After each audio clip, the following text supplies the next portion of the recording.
messieurs, bienvenue à ce nouveau numéro de votre magazine ActuBuzz. Aujourd'hui, nous n'allons pas parler de l'actualité politique, mais nous allons plutôt parler de la jeunesse. Mesdames et messieurs, comme vous le savez, la jeunesse représente une force, la jeunesse représente l'avenir du pays, la jeunesse représente plusieurs atouts, plusieurs points en ce qui concerne même le développement d'une nation. Et mesdames et messieurs, au cours de cette émission, nous allons tenter d'aborder la question liée aux défis de la jeunesse congolaise. Et pour en parler, nous avons sur ces plateaux un habitué d'ailleurs de cette émission, M. Patient Katabana Baraka, un ancien de l'Université catholique au Congo, ancienne faculté catholique également, un licencié agrégé en économie et développement. M. Patient Katabana, bonjour et bienvenue. Merci beaucoup, c'est un plaisir d'être ici avec vous. Ah, vous êtes scientifique, comme je venais de le dire, nous sommes en train de pleurer le professeur Léon de Saint-Moulin, c'est grand historien. Oui, je pense que à sa mémoire, vraiment, je voudrais dédier cette émission à mon professeur. Il fut mon professeur aux facultés catholiques de Kinshasa. Il m'a donné les cours des problèmes de développement du Congo, les cours de décentralisation du Congo. Il m'a aussi enseigné la cartographie du Congo. Vous savez, nous sommes en train de parler de la jeunesse congolaise. Et donc, aujourd'hui, pour moi, je pleure ce professeur. C'est cette sommité qui nous a quittés.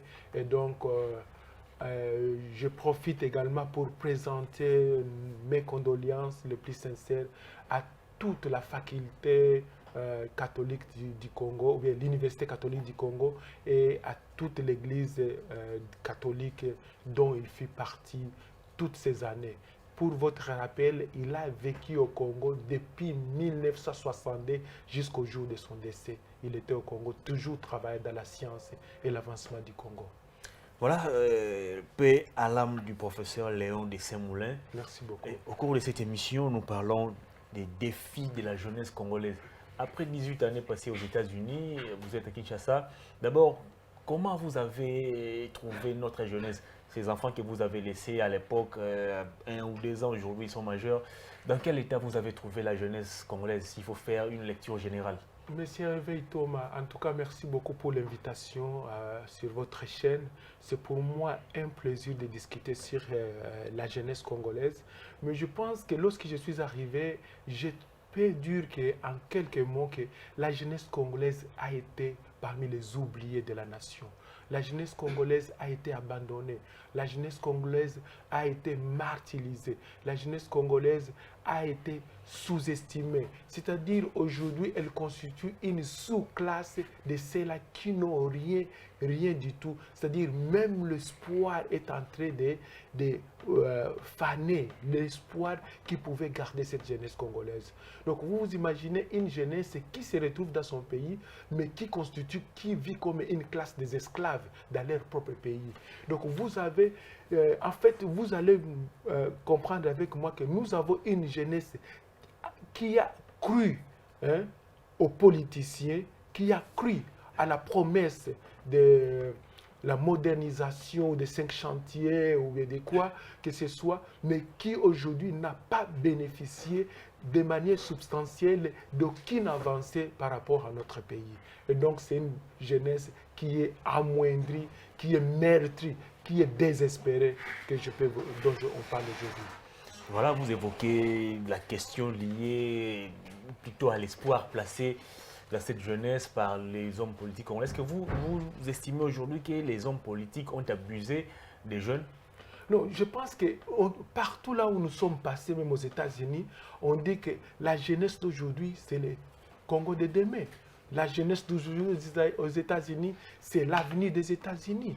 Et donc, c'est un slogan qui dans mon sens, n'a pas été utilisé, n'a pas été matérialisé dans notre pays.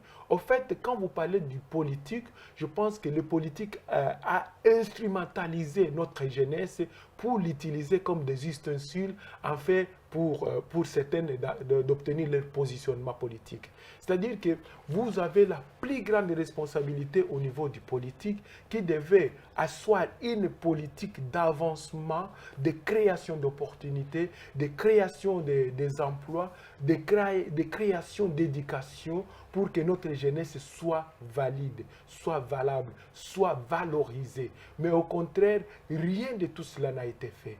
Donc, il y a une grande responsabilité qui incombe aux politiciens congolais qui, pendant 20 ans, je me dis 20 ans, ils n'ont rien fait comme investissement dans l'homme congolais, les jeunes congolais.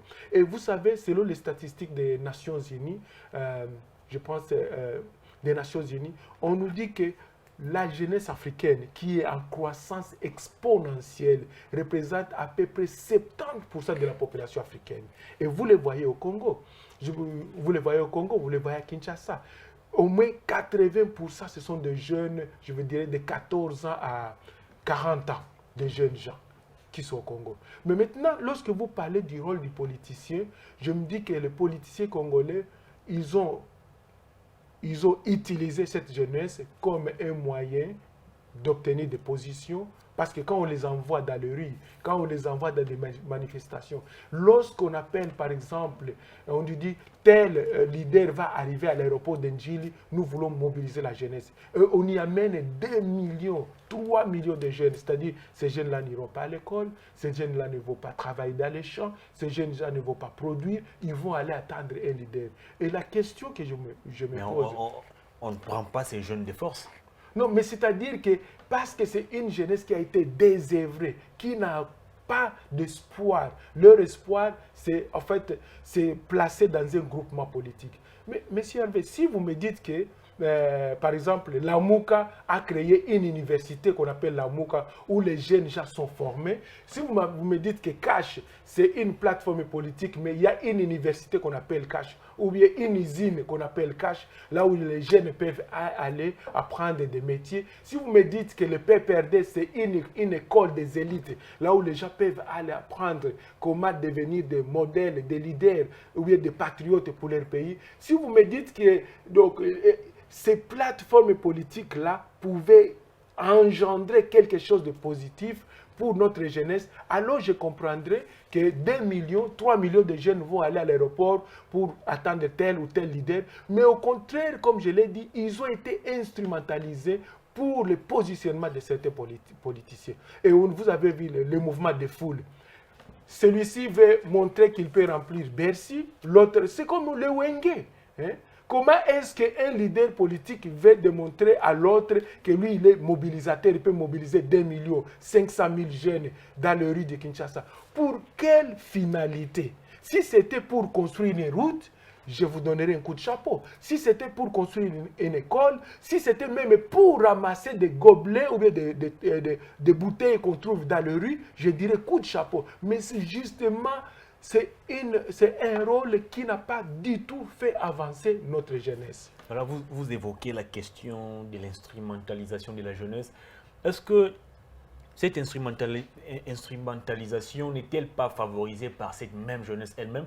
Ces jeunes qui préfèrent accompagner les hommes politiques, ces jeunes qui applaudissent même pour ceux qui volent, ces jeunes qui applaudissent pour ceux qui marchent sur leur avenir. Est-ce que la responsabilité de cette instrumentalisation n'est-elle pas partagée entre, d'un côté, les jeunes eux-mêmes et les acteurs politiques? Non, mais parce que nous parlons des faits sociaux, il faut souscrire, analyser les faits sociaux dans leur contexte socio-politique et même géographique.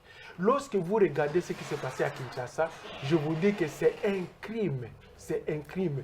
Prendre toute cette jeunesse qui représente des millions, je dis des millions de citoyens congolais, de citoyennes congolaises qui ont été abandonnés dans les rues.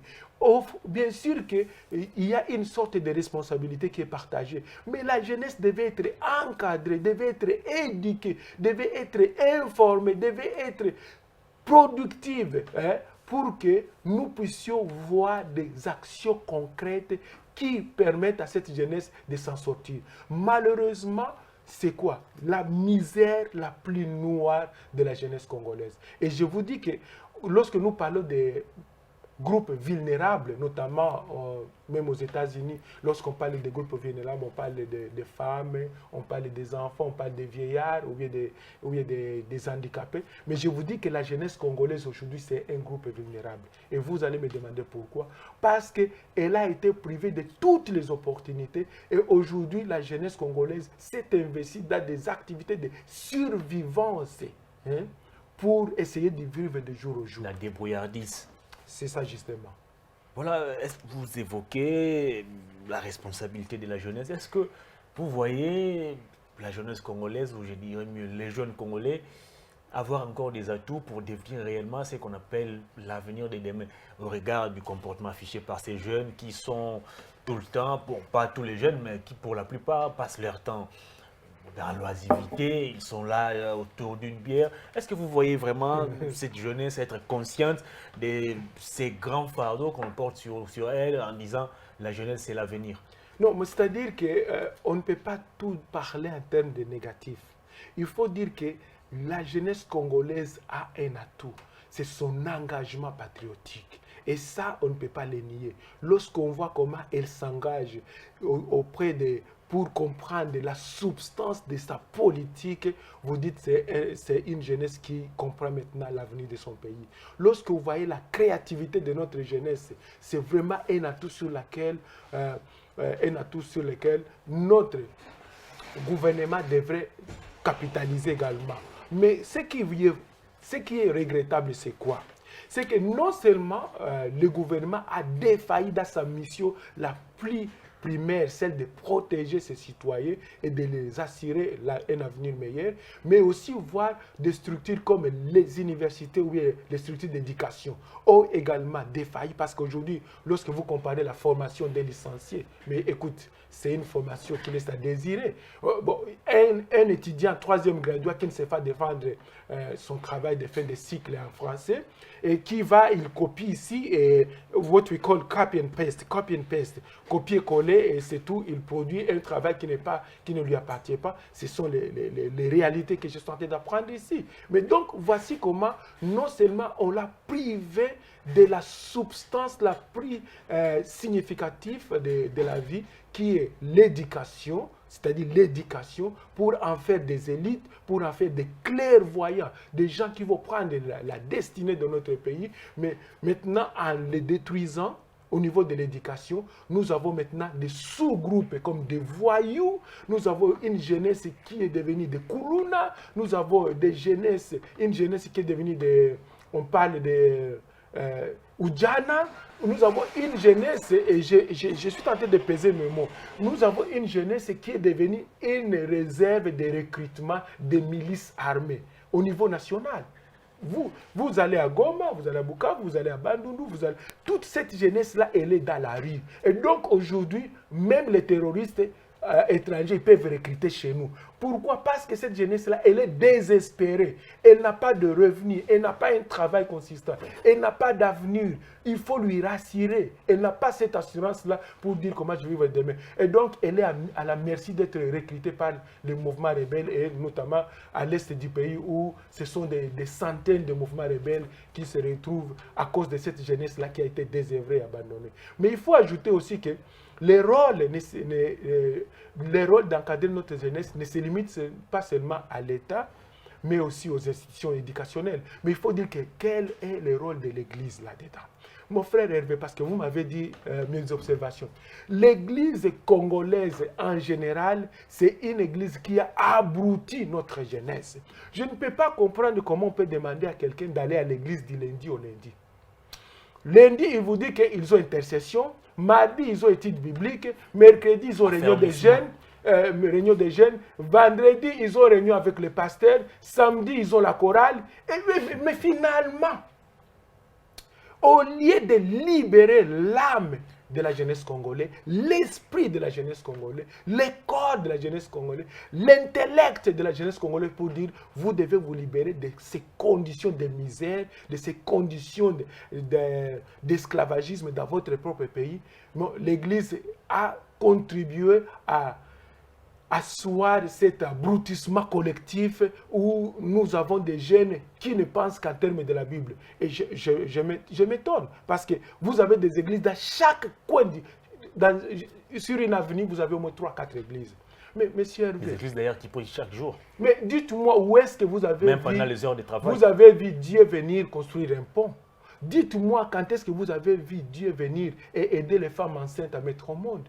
Dites-moi quand est-ce que vous avez vu Dieu venir et réparer des routes.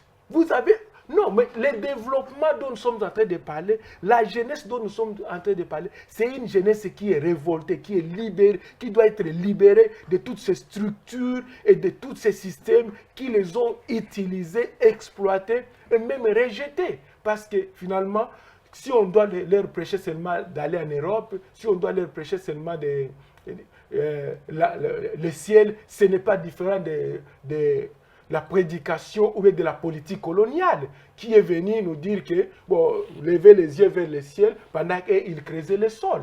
Donc c'est un peu ça. Donc l'Église qui devait jouer un rôle de mobilisation, d'enseignement de la parole de Dieu, donc l'enseignement de libération. Comment se libérer contre les structures de la pauvreté, comment se libérer contre les structures de l'esclavagisme, comment se libérer contre les structures du chômage. Et donc leur donner des pensées évoluantes pour que cette jeunesse nous soit utile aujourd'hui. La jeunesse dort dans les églises. Et j'ajoute ceci parce que c'est une question très importante.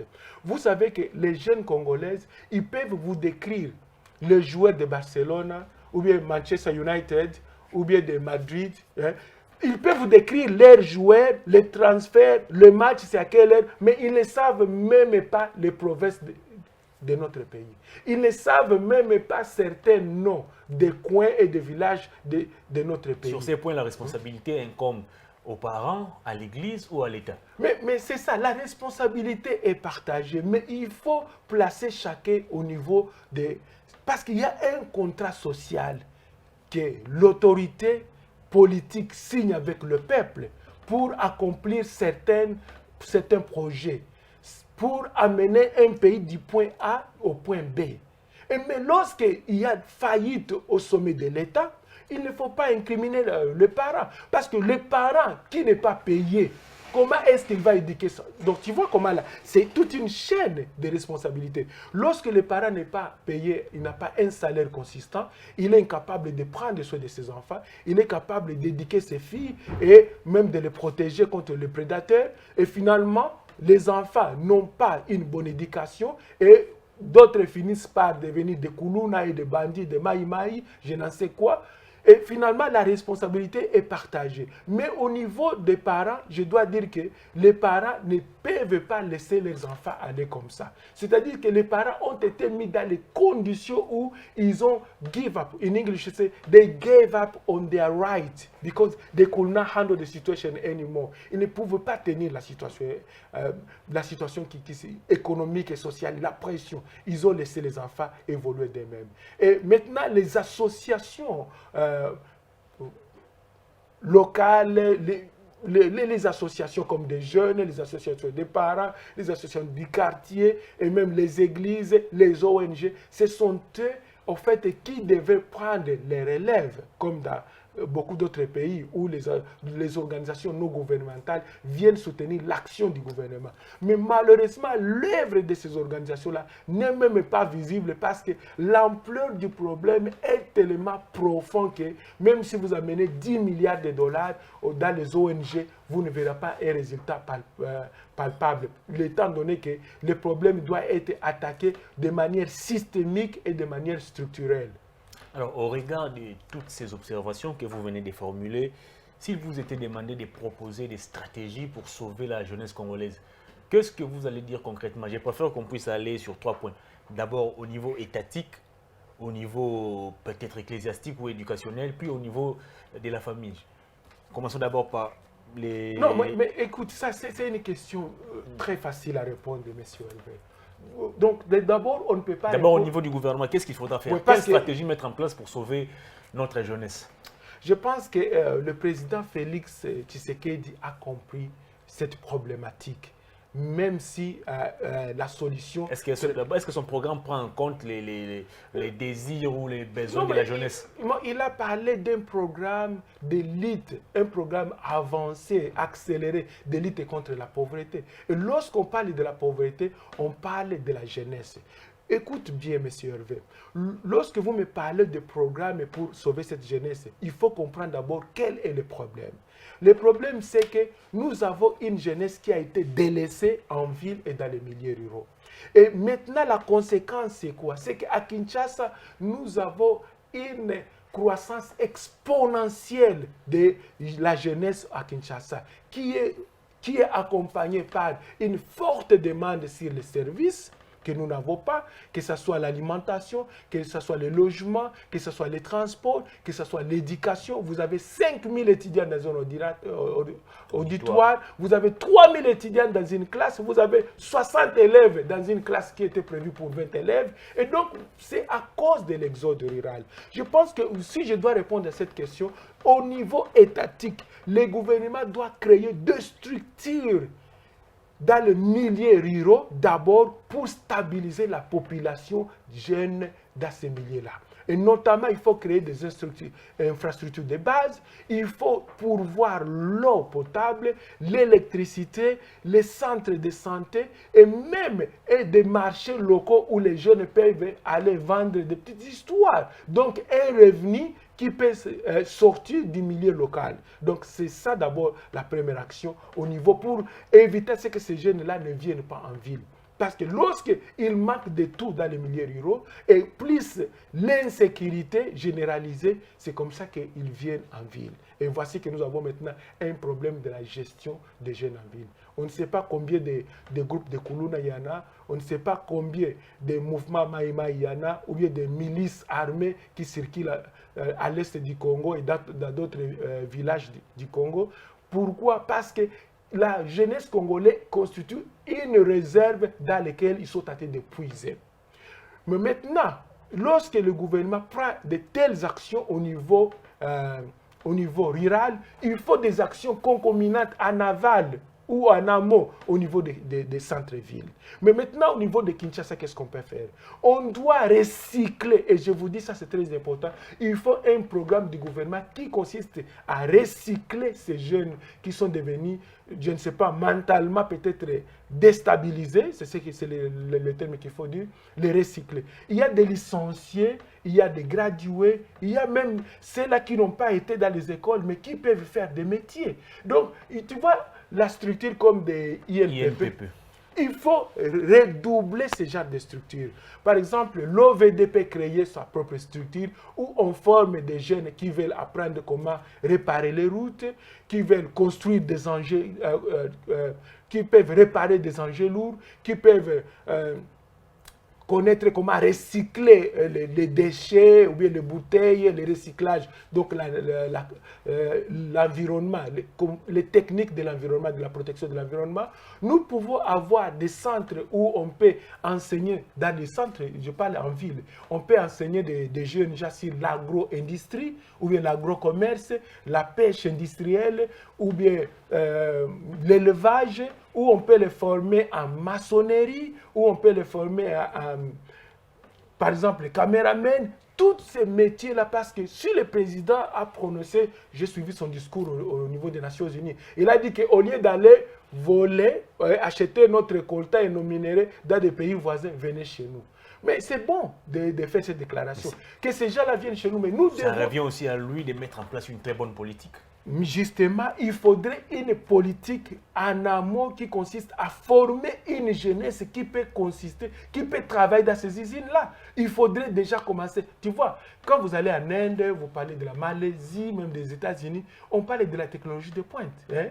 C'est-à-dire, ils ont préparé, même la Chine, ils ont préparé leur jeunesse à comprendre comment les usines fonctionnent, comment la technologie du 21e siècle fonctionne, pour que si ces usines-là viennent ici chez nous, qu'on n'aille pas recruter en Tanzanie ou bien au Rwanda, que nos jeunes soient capables de remplir I mean, our youth needs to be able to fill those jobs.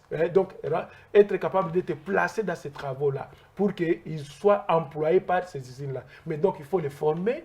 Il faut non seulement, si tu es économiste, mais tu peux faire la mécanique, mais tu peux faire, manier l'ordinateur. Donc, ces formations vocationnelles ou bien les formations professionnelles qui ne consistent pas à avoir de gros diplômes, qui les préparent aux travaux. Donc ça, c'est en amont et en aval, dans les milieux ruraux et en ville. Mais maintenant, si vous parlez maintenant des autres agents de développement comme les ONG ne peuvent que soutenir soutenir l'action du gouvernement. Ou bien là où le gouvernement est absent, ils viennent combler un vide. Mais les ONG et les églises et tout ce que vous pouvez citer, les associations, ils ne peuvent pas se substituer au gouvernement. Avant d'arriver là, j'aimerais qu'on puisse un peu faire mais j'aimerais quand même vous poser cette question. Est-ce qu'aujourd'hui, vous voyez la jeunesse congolaise être une priorité pour notre gouvernement? Est-ce que la jeunesse, ça peut aussi constituer un facteur de développement pour un pays comme les nôtres? Mais je parlais de ce dynamisme de la jeunesse congolaise, de son engagement patriotique. Donc c'est un atout sur lequel le gouvernement de président Félix Tshisekedi peut capitaliser pour entraîner le développement. Mais si nous ne créons pas ces conditions-là pour que notre jeunesse reste ici, Monsieur Hervé Thomas, voici ce qui va se passer. Nous avons créé des conditions, non seulement l'exode rural, mais aussi l'exode extérieur.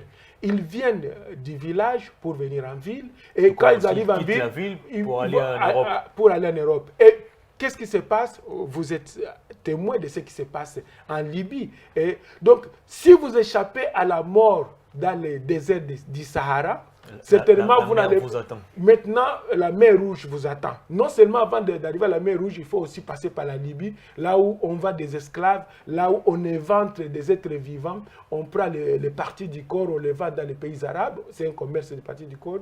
Mais aussi, vous verrez que ceux qui traversent la mer Rouge, voici les dangers.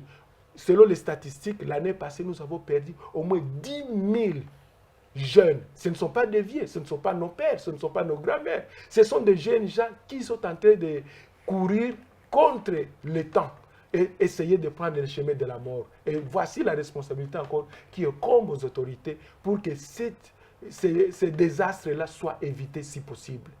Voilà, toujours dans les chapitres de la responsabilité étatique, est-ce que aujourd'hui, M. Patient, comment nous avons dans le gouvernement Ilukamba un ministère chargé de la jeunesse? Est-ce que vous estimez, selon vous, que ce ministère a un impact positif sur la jeunesse? Comment vous évaluez aujourd'hui le travail de ces ministères? Je pense qu'on doit se regarder les yeux dans les yeux et dire que ça c'est de n'importe quoi. Ça c'est vraiment un ministère qui ne sert à rien. C'est inutile donc. Non, donc c'est un ministère dont je ne sais même pas s'il a un budget. Et il doit nous dire qu'est-ce qu'il faut avec ce budget-là. Ce n'est pas amener nos jeunes à suivre les matchs de Barcelone, Manchester United, Real Madrid et inventorier tous les joueurs qui vont jouer ces jours-là.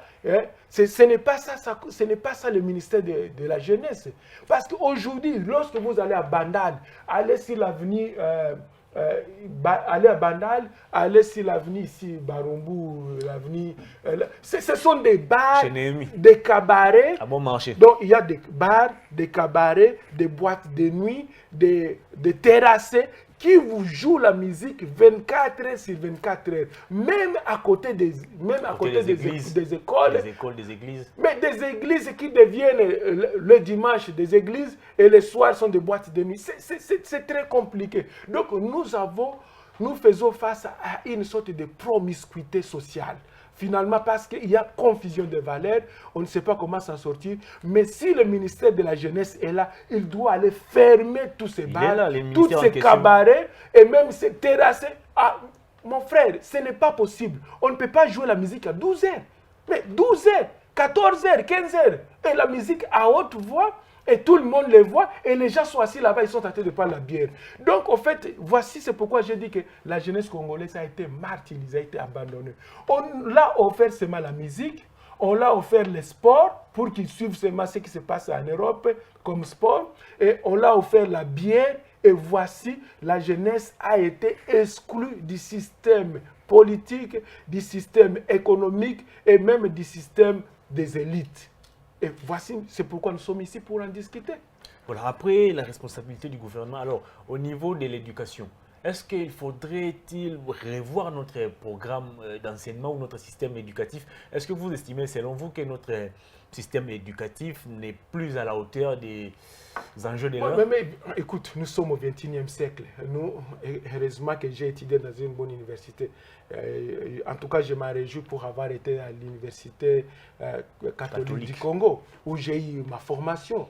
Mais écoute, Hervé, on doit former non pas des demandeurs d'emploi, c'est ce qu'on nous disait, mais des créateurs d'emploi. Nous sommes au XXIe siècle où la technologie est disponible pour nous aider à créer ces emplois. Même si ce sont des micro-projets, même si ce sont des micro-idées, mais qui peuvent être valorisés et transformés dans des projets concrets. C'est ce que je voulais dire. Donc, on doit être capable les universités doivent être capables de former, de donner à l'étudiant congolais les savoir-faire, les savoir-être, mais aussi les savoir-être et les savoir-faire.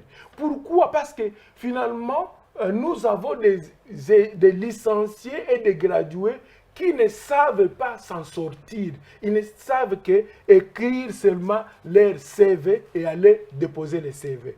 Alors que nous avons des problèmes sociaux dans tous les quartiers de Kinshasa qui demandent à ce que toi et moi prenions des initiatives et transformer ces initiatives-là en projet de business et voici, créer des emplois. Prenons l'exemple, par exemple, les ramassages de bouteilles et de plastique qui sont dans nos quartiers, dans nos caniveaux. Les jeunes peuvent s'organiser avec l'appui des communautés locales pour voir comment nous pouvons, dans chaque commune, dans chaque avenue, comment nous pouvons ne fût-ce que nettoyer nos avenues et même ces bouteilles-là, si ça appartient à la Bralima, à la brasserie ou bien à une société quelconque qui fabrique de l'eau potable, nous amenons des tonnes de bouteilles là-bas, nous disons, monsieur, ces bouteilles, c'est votre marque. Nous demandons en contrepartie un paiement contre ces bouteilles parce que vous devez en principe récupérer vos bouteilles. Ça, c'est un projet que les jeunes peuvent initier. Mais ce que je disais, c'est que la jeunesse n'a pas été préparée. Pourquoi? Parce qu'elle a beaucoup été instrumentalisée par les politiciens qui lui ont fait voir que s'il y a un changement, directement vous serez au ciel. Directement le développement va venir. Et ça, c'était un message qui ne cadre pas avec les réalités du Congo. Il nous faut peut-être 2, 3, 4, 5 ans pour commencer à voir ne fût-ce que la lumière. Mais ce que je sais et ce que j'ai constaté, c'est que la jeunesse congolaise, elle a encore un peu d'espoir avec ce changement, l'alternance politique que nous avons connue. Mais maintenant, il faudrait que le président actuel, le président Félix Tshisekedi, ne puisse pas briser cet espoir, qu'il puisse capitaliser à cet espoir afin de ramener notre pays aux nouvelles échéances. Donc, vous estimez que notre système éducatif ne favorise pas ou ne permet pas aux jeunes Congolais d'émanciper?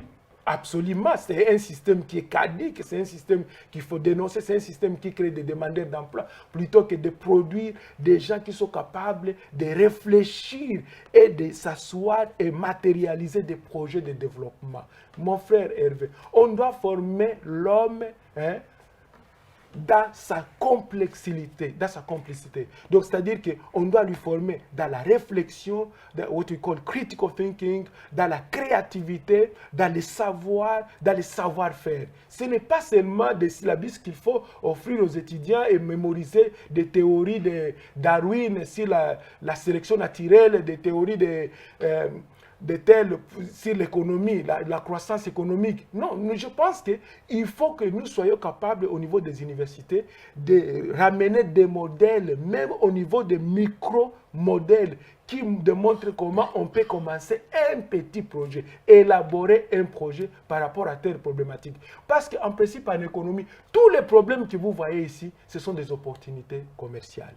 Je vous informe.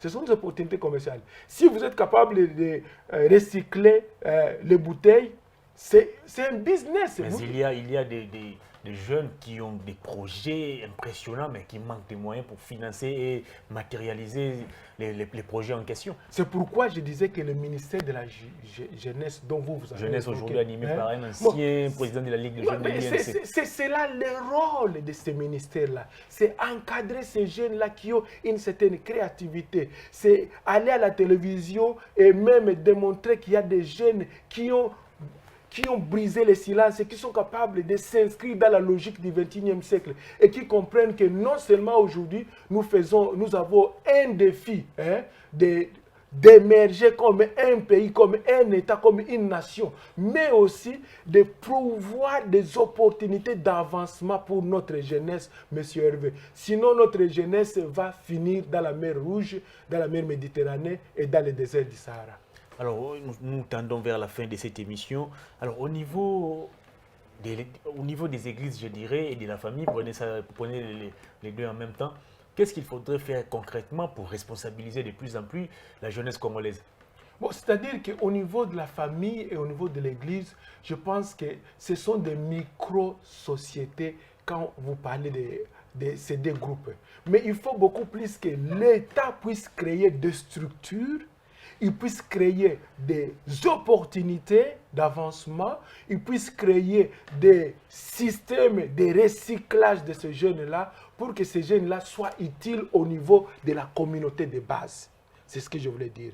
Et lorsque les parents verront cela, les parents vont s'engager. Mais il faudrait que le gouvernement, qui est le plus grand employeur également, soit capable de payer ces parents-là, mais aussi de défendre leurs droits, les droits des travailleurs au Congo, pour qu'ils puissent être payés convenablement, en fait de subvenir aux besoins de leurs parents, de leurs enfants, de leurs familles. Au niveau des églises, je pense qu'il nous faut une réforme totale et complète, ce qu'on appelle table base. Je pense que je peux ne pas être d'accord avec ce qui se passe au Rwanda, mais sur le point de l'église, je suis d'accord avec ce que le président Kagame a fait. Il a fermé 80% de toutes ces églises. Ce sont des églises qui vous vendent le Dieu, qui vous vendent Jésus, qui vous vendent des eaux, qui vous vendent des secrets et même des pétroles, soit disant ça va vous délivrer, qui vous vendent des illusions. J'ai même vu une église où les pasteurs, après avoir s'essuyé sa figure, a jeté un papier mouchoir et puis les fidèles s'est précipité pour manger les papiers en question, soit disant mais écoute,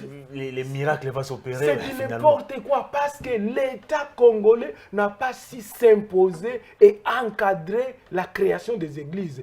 Parce que lorsqu'il y a l'absence de l'État, ce qui se passe, c'est quoi? C'est le chaos. Et donc, nous sommes dans un monde où le chaos, chacun fait ce qu'il veut. Et la population n'est pas protégée, même de manière spirituelle. Parce qu'il faudrait non seulement la sécurité que le gouvernement de Papa Félix va nous apporter, mais aussi la protection spirituelle. Parce que ça va se passer comment? Non, mon frère, il faut d'abord commencer par fermer toutes ces églises-là de charlatans qui sont en train de vendre le ciel pendant que ces jeunes-là ont besoin du travail. Ils ont besoin du travail, ils ont besoin d'aller dans les écoles, ils ont besoin d'aller dans les centres de recyclage, comme je l'ai dit, les centres vocationnels où ils peuvent apprendre des métiers et être utiles. Si aujourd'hui nous avons des universités, nous avons des usines, si nous voulons construire des routes, si nous voulons rénover les milieux ruraux, il faut une main-d'œuvre locale. Je ne pense pas que nous allons continuer à importer des Chinois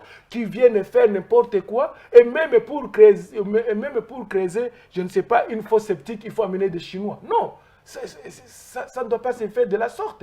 C'est-à-dire que nous avons démissionné. Et moi, je ne pense pas que la jeunesse congolaise peut démissionner jusqu'à ce niveau. Mais elle a besoin d'être encadrée et d'être sécurisée pour qu'elle puisse se prendre en charge et contribuer de manière substantielle à notre développement. Monsieur Patient Kataba, nous avons épuisé notre temps d'antenne. Vous allez regarder la caméra comme d'habitude parce que nous sommes arrivés à la fin de cette émission. Puis vous allez adresser votre dernier message à tous les Congolais qui vous regardent à travers les monnaies, particulièrement aux jeunes Congolais. Bon, aux jeunes Congolais, je dois dire que vous ne devez pas baisser les bras. Pendant 20 ans, vous avez été abandonné, martyrisé, vous avez été subtilisé, vous avez été instrumentalisé par les politiques, vous avez été traités comme des esclaves dans votre propre pays. Mais je pense qu'avec l'alternance politique que que le pays a connu, il y a encore un regret d'espoir. Donc, oh, tolobakaram no kwa biso wike, bon, mutu fala kufa lundi, mais pour espoir ezali, akufi vendredi. Donc, elikia ezala, bozala kana elikia. Ça, c'est pour notre jeunesse. Mais pour le gouvernement, je pense que le président Félix, lorsqu'il place l'action de son gouvernement, il place l'homme congolais au centre de son action, c'est-à-dire, je vois les jeunes congolais qui ont besoin du travail, les jeunes Congolais qui ont besoin des opportunités d'avancement, les jeunes Congolais qui ont besoin d'être valorisés. On ne peut pas continuer à rester dans la maison de son père à 40 ans. Ce n'est pas possible. On ne peut pas continuer à demander à vendre des papiers mouchoirs à 50 ans sur les autoroutes ou même sur les boulevards. Ce n'est pas possible. Il faut créer des opportunités, mais aussi lorsque vous parlez de ramener les usines ici, il faudrait commencer en amont à former ces jeunes gens avec des centres vocationnels où ils peuvent apprendre la plomberie, l'agro-industrie, la fabrication de machines, réparation de machines, les industries lourdes, des véhicules et tout ça pour les préparer à ce que si ces usines-là arrivent ici, qu'ils soient capables de valoriser notre main-d'œuvre. Mais aussi, ajouter à cela, la demande que vous avez faite aux pays voisins pour qu'ils viennent nous aider avec la lutte contre le groupe armé. Monsieur le Président et même le gouvernement congolais, nous avons une jeunesse de plus de 50 millions de jeunes au Congo. Nous pouvons recruter nos propres jeunes, même au-delà de 1 million de militaires, de soldats. Et nous sommes prêts à être des volontaires dans cette armée-là pour défendre la patrie, pour libérer notre territoire. Et donc, nous n'avons pas besoin de ces armées étrangères pour venir nous aider, car nous avons des jeunes Congolais. Nous avons connu la 31e brigade CETA, nous avons connu Mobutu Alobaki, na tia kamote mananga, na ba béret rouge, na ba béret vert, na ba fantassé. Les bérets rouges sont...